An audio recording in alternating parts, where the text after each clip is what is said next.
कुंदन बाग हैदराबाद के सबसे महंगे एरियाज में से एक है।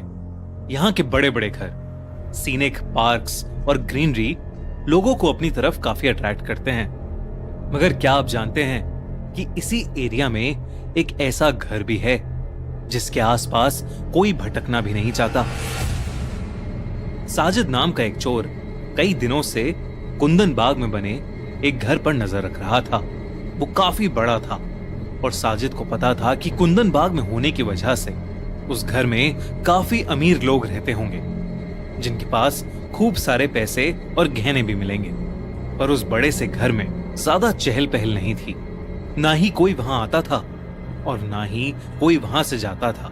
साजिद रोज घर से थोड़ा दूर खड़ा होकर अंदर रहने वाले लोगों की परछाई देखा करता था।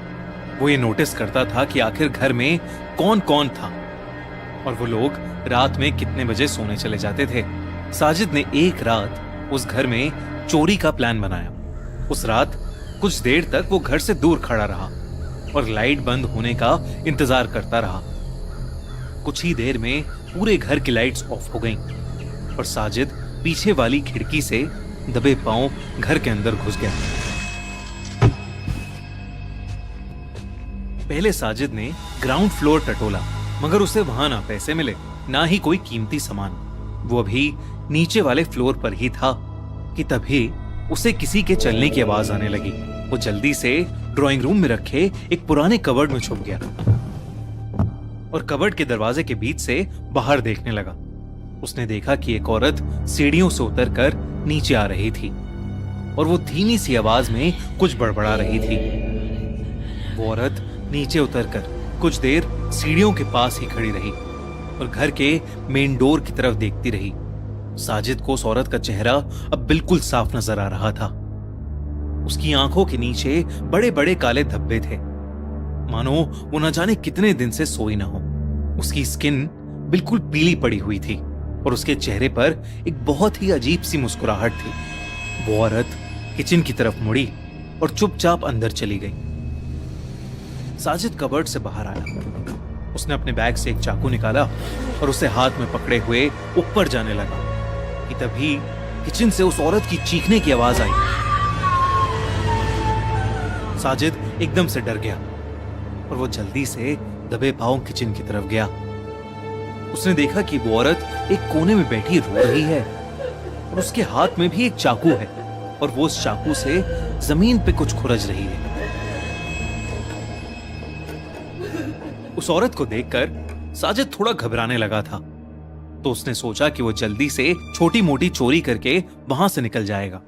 साजिद सीढ़ियों के ऊपर पहुंचा ही था, उसने देखा कि एक औरत बेडरूम के दरवाजे के सामने खड़ी उसे देख रही थी। उस औरत का चेहरा बिल्कुल वैसा ही लग रहा था जैसा उसकी बूढ़ी मां का लग रहा था। उसकी भी आंखों के नीचे काले धब्बे थे। साजिद ने हाथ में पकड़ा चाकू उस औरत को दिखाकर डराने की कोशिश की, मगर उस औरत को कोई फर्क ही नहीं पड़ रहा था। अचानक ही वो औरत हंसने लगी और उसकी आंखें बिल्कुल काली पड़ गईं। वो हंसते हंसते बेडरूम के अंदर चली गई। जैसे ही बेडरूम का दरवाजा खुला, साजिद को एक बहुत ही गंदी स्मेल आई। जब उसने अंदर देखा तो उसके होश उड़ गए। उस बेड पर 3 लोगों की डेड बॉडीज पड़ी हुई थीं और हैरानी वाली बात तो ये थी कि 2 लाशें उन्हीं लोगों की थीं जिन्हें साजिद ने अभी कुछ मिनट्स पहले देखा था। ऐसा लग रहा था कि जैसे उन्हें मरे हुए काफी दिन बीत चुके हैं, क्योंकि उनकी बॉडीज डिकम्पोज होने लगी थीं, जिसकी वजह से उनसे बहुत ही गंदी स्मेल आ रही थी। ये देखकर साजिद के रोंगटे खड़े हो गए थे। वो सीधा घर के बाहर भागा। उसने सोचा कि इस हालत में अगर उसे किसी ने देख लिया तो उसे चोर नहीं बल्कि खूनी समझा जाएगा। इसलिए वो सीधा पुलिस स्टेशन पहुंचा और उसने पुलिस को सब कुछ बताया। पुलिस की एक टीम साजिद को लेकर तुरंत उस घर में पहुंची। घर के मेन डोर पर और उस दीवार पर ढेर सारे खून के छींटे थे। ये देखकर सभी चौकन्ने हो गए और उन्होंने अंदर जाकर देखा कि वहां सच में 3 लाशें थीं।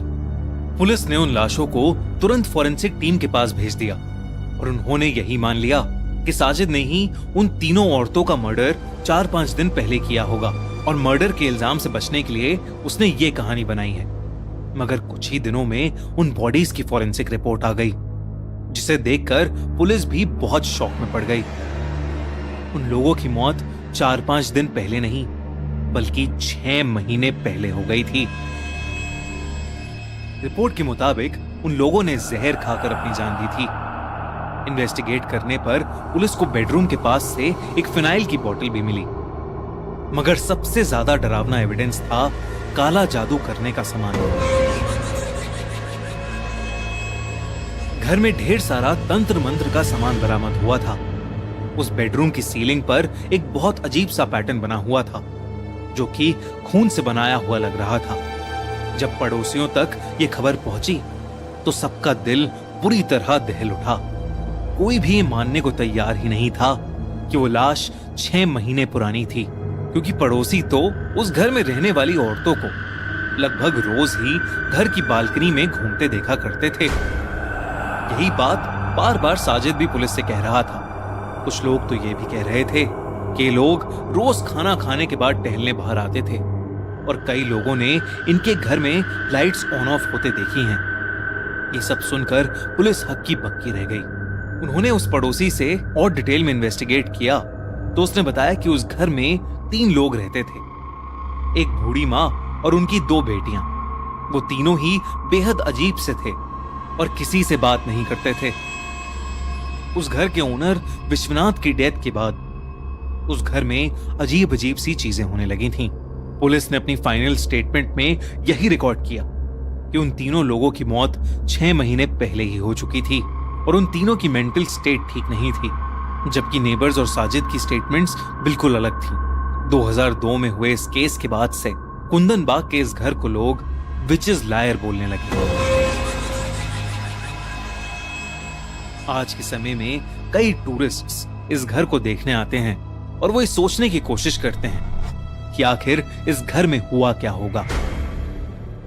आपको क्या लगता है, कुंदन बाग विचेस लायर से जुड़ी कुछ और भी बातें हैं जो हमने